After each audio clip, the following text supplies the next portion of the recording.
ভারতে একদিকে আমেরিকার সঙ্গে চুক্তি করতে গিয়ে যখন 18% ট্যারিফ দিয়ে চুক্তি সম্পন্ন করতে হয়, অন্যদিকে আমরা দীর্ঘদিন যে দেশটার সঙ্গে সম্পর্ক রেখে আজকে সেই দেশটার বিরোধিতা করছি, সেই বাংলাদেশ ব্যবসা করছে আমেরিকার সঙ্গে 0% ট্যারিফ, 0% ট্যারিফ। ভাবতে পারছেন?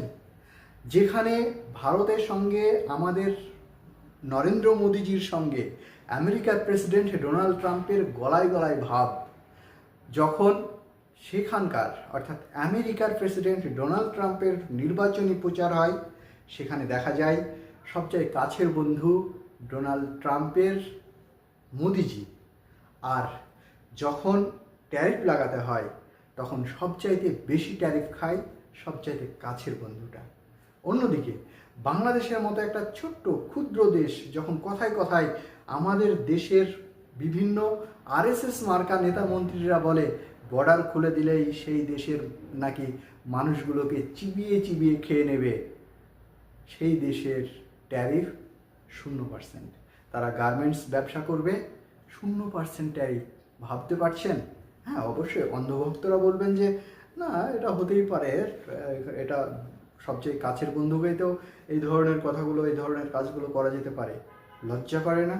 সত্যি আমরা অবাক হয়ে যাই যখন ভারতে 50% ট্যারিফ লাগিয়ে দেয় 3% থেকে, এবং সেখানে হুড়মুড়িয়ে পায়ে পড়ে আমেরিকা তেল কিনতে বাধ্য করে ভারতকে। যেখানে দীর্ঘদিন রাশিয়ার সঙ্গে তেল কিনে আসছিল ভারত, এবং ভেনেজুয়েলার তেল কিনতে রাজি হয়েছে, আবার ট্যারিফের বোঝাও খেয়েছে। এটাই তো ভারতের দ্বিপাক্ষিক চুক্তি। বাজাও তালিয়া, এটা তো সুখবর।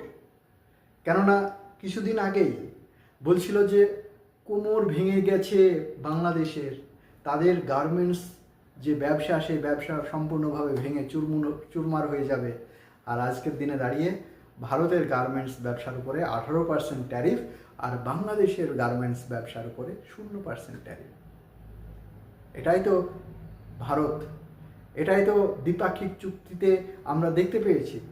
আর পক্ষান্তরে আরও মজার বিষয় আছে।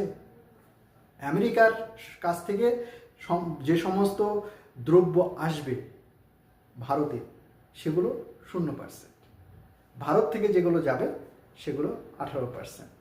আবার ভারত প্রায় 500 বিলিয়ন মার্কিন ডলারের এই দ্রব্য কিনতে হবে বাধ্যতামূলক, এবং সিসি ক্যামেরা লাগিয়ে রাখবে ভারতের উপরে আমেরিকা। কেন? না তো ভারত রাশিয়া বা চীনের কাছ থেকে কি কিনছে বা কিনছে না। এরা মাথা ঝোঁকায় না, এরা মাথা বিক্রি করে দেয়। কি মনে হচ্ছে? এই ধরনের কথাগুলো শুনে মনে হচ্ছে না যে ভারত এখানে মাথা নোয়ায়নি? হ্যাঁ, মাথা নোয়ায়নি তো, ঠিকই তো, মাথা নোয়ায়নি, অর্থাৎ ঝুঁকেগা নেই, झुकेगा नहीं, लेकिन माथा तुम्हारा सिर तो बिक गया। এই তো অবস্থা। যেখানে আমরা শেখ হাসিনার মতো একজন পলাতক প্রধানমন্ত্রীকে জায়গা দিতে গিয়ে দিনের পর দিন বাংলাদেশ আমাদের উপরে ক্ষিপ্ত হয়েছে। অন্যদিকে আইপিএলে মুস্তাফিজুর রহমানকে খেলতে আসবে কি আসবে না, এই বিষয়কে কেন্দ্র করে যখন আইপিএল নিলাম করে এবং মুস্তাফিজুর রহমান খেলতে আসে, সেক্ষেত্রে ভারতের আরএসএস মার্কা কিছু নেতা তাদেরকে বয়কট করতে বলে, আর বয়কট যদি না করে তাহলে তাকে নাকি এখানে বিভিন্ন ধরনের সিকিউরিটি দিতে পারবে না, ইত্যাদি ইত্যাদি বিষয়। এগুলো অবশ্যই ভালো, দ্বিপাক্ষিক চুক্তিতে এগুলো অনেকটা ভালো।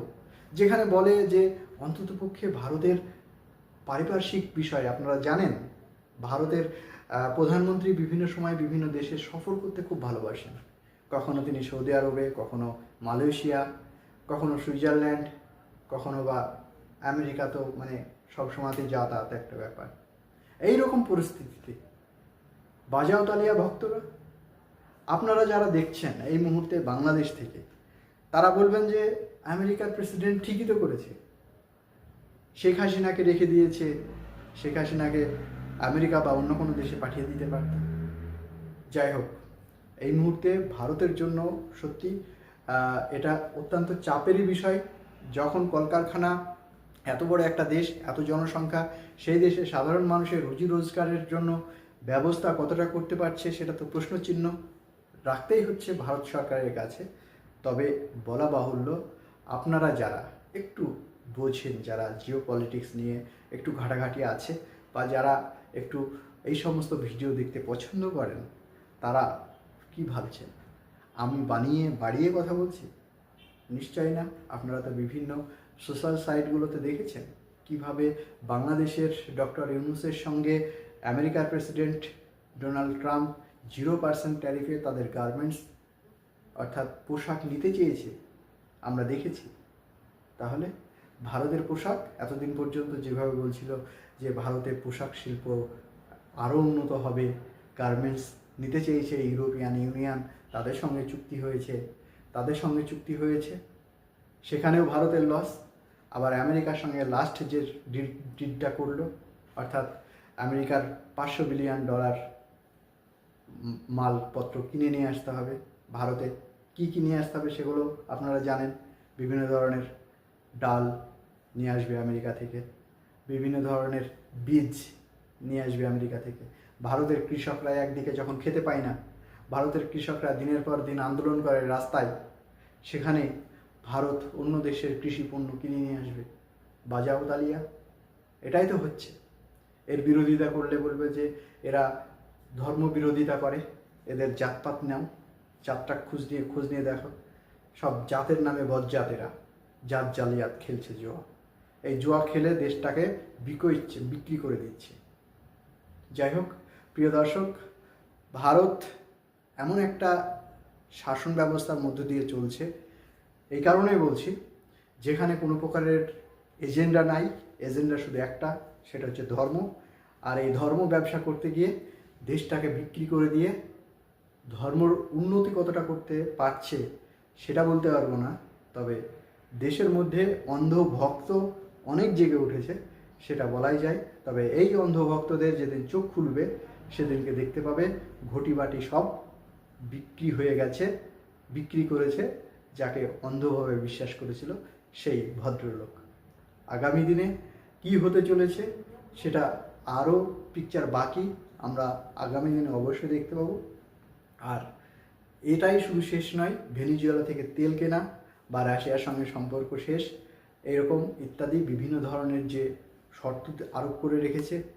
সবচেয়েতে আছে দোস্ত, সেই দোস্ত আগামী নির্বাচনে হারবে এবং আমাদের এই যে ওই দোস্তের দোস্ত, সেও খুব তাড়াতাড়ি এই ক্ষমতাচ্যুত হতে চলেছে, এটা আমরা বুঝতেই পারছি। কেননা দেশের সার্বভৌমত্ব যে মানুষটা বিক্রি করে, সেই মানুষটা সবচাইতে ভালো একটা নেতা হতে পারে না, দেশের সর্বোচ্চ সিংহাসনে সে বসে থাকার অধিকার রাখে বলে আমরা মনে করি না।